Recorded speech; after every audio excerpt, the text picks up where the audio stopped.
தைரியமா இருக்கிற மாதிரி ஒரு வேஷம் போடுவாங்க. இப்ப பாக்குறோமே, அதுதான் உண்மையான ரோஹிணி.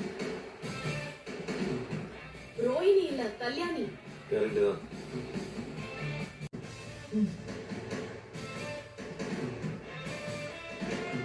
பரவாயில்ல, ஆனா சமைக்கிறப்ப கை பக்குவம் போயிடுச்சு. அப்புறம் எப்படி சமாளிக்கிறேன்? அவர் பக்குவத்துக்கு நான் பழகிட்டேன். இவரோட பேசிப்பாங்களா? சினிமால ஒரு பொண்ணால இப்படி போய் சொல்ல முடியுமான்னு நானே பிரமிச்சிட்டேன் இவரோட. ஆனா உன் கிளைண்ட் முன்னாடியே தெரியும்னு ஒத்துக்கிட்டாரு.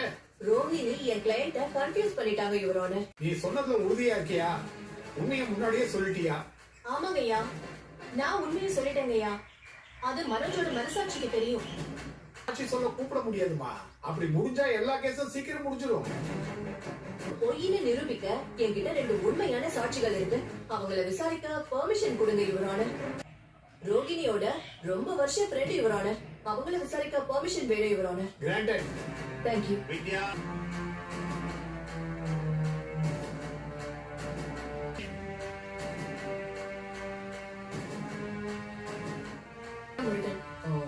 ரோகிணி உங்க ஃப்ரெண்டு தானே? ஃப்ரெண்டா இருந்தா அவ பண்ற வேலையெல்லாம் பிடிக்காம இப்ப நான் ஃப்ரெண்டா இல்ல. அப்போ அவங்கள பத்தி எல்லா உண்மையும் உங்களுக்கு தெரியும் இல்லையா? ஆமா மேடம், வா. தெரியும் மேடம். இவளுக்கு கிருஷ்ணன் ஒரு குழந்தை இருக்கிறது எனக்கு தெரியும். இவ ஊர்ல இருந்து சென்னைக்கு வந்ததுக்கு அப்புறம் நானும் அவளும் தான் ரொம்ப வருஷம் ரூம்மேட்ஸா இருந்தோம். மனோஜ லவ் பண்ண மேரேஜ் ஆனதையும் அவங்களுக்கு ஒரு பையன் இருக்குன்றதையும் மனோஜ் கிட்ட சொன்னதா சொல்றாங்களே, அது உண்மையா? அது சுத்த போய்.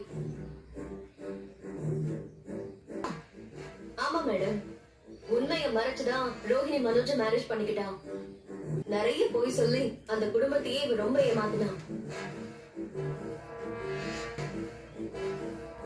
நீங்க ஏன் மனோஜ் ஃபேமிலி கிட்ட அதை சொல்லல?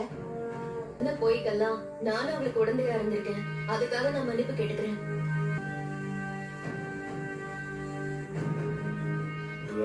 பரவாயில்லடா, சூண்டு கோட்டையெல்லாம் பாயிண்டா பேசுது.